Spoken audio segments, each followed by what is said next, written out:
Why I created the Beginner's Guide to Kemet. And the answer begins with one word: respect. Every people deserve to be understood through their own Ren, their own symbols, their own worldview, and their own voice, not only through the interpretations of outsiders who arrived later, renamed what they encountered, translated its ideas through foreign beliefs, and then presented those translations as though they were the original truth. Just think about that for a moment. Think about every loved one in your family who has transitioned. Think about the names your family still speaks with love. Think about the stories only those closest to them truly understand. Now imagine that tomorrow, strangers entered your family history, changed the names of your ancestors without permission, replaced their language with their own, redefined what your relatives believed, and then declared themselves the world's authorities on people they never met, never loved, never lived beside, and never understood from within the family itself. Imagine your grandmother's name being replaced because an outsider found it easier to pronounce another way. Imagine your father's values being interpreted through a belief system he never practiced. Imagine your ancestors being given new identities, their teachings separated from their culture, and their history retold as though the people who inherited their blood and memory were no longer qualified to speak. Would you call that education? Or would you recognize it as erasure? That is the question this guide was created to confront. For generations, many people were introduced to Kemet only after its Ren had already been altered. Kemet became Egypt. Tahuti became Thoth. Ausar became Osiris. Auset became Isis. Heru became Horus. Anpu became Anubis. Names were not merely translated. Entire ways of understanding were filtered through later cultures, later religions, later languages, and later political interests. Once the Ren changes, memory begins changing with it. Once the language changes, the worldview can be quietly rewritten. Once outsiders control the names, they often begin controlling the meaning. The Beginner's Guide to Kemet was created to reverse that distance.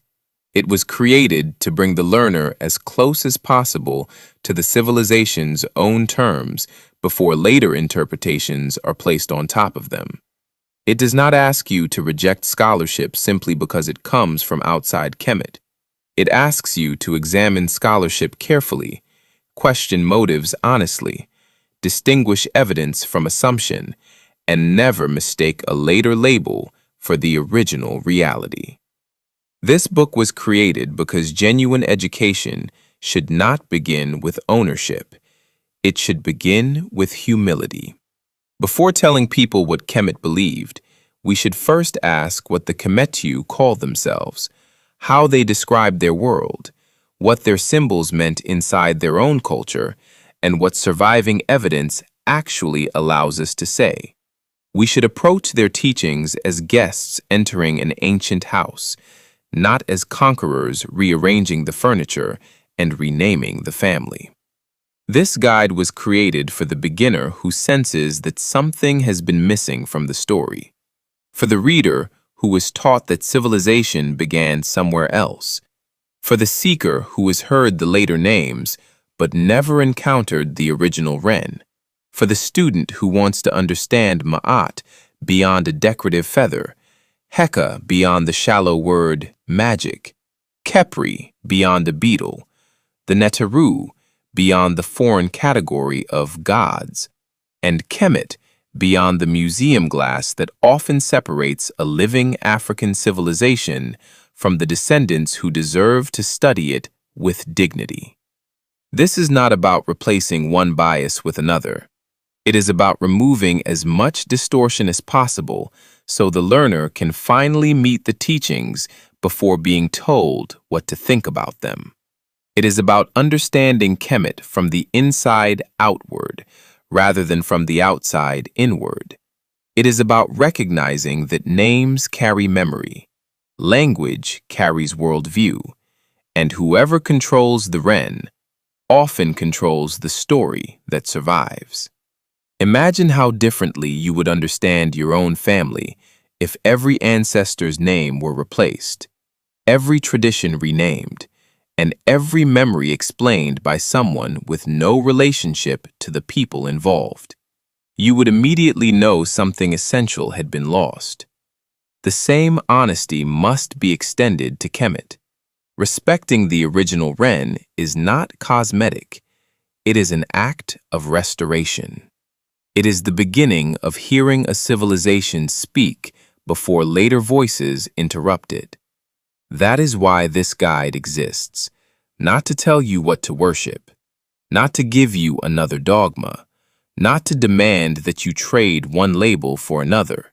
It exists to return context, restore names, clarify principles, separate evidence from inherited assumption, and give every sincere learner a foundation strong enough to investigate further. Because no people should be introduced to the world only through the vocabulary of those who came after them. No civilization should have its identity removed and then be asked to accept the renamed version as truth. No ancestor should become a stranger inside their own story. The Beginner's Guide to Kemet invites you to pause before the translations, before the imposed categories, before the familiar Western names, and ask a more respectful question. What did the Kemetu call this? What did it mean within their world?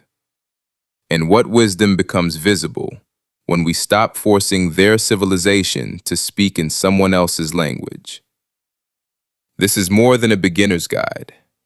It is an invitation to restore the Ren, recover the context, and meet Kemet with the dignity every civilization deserves.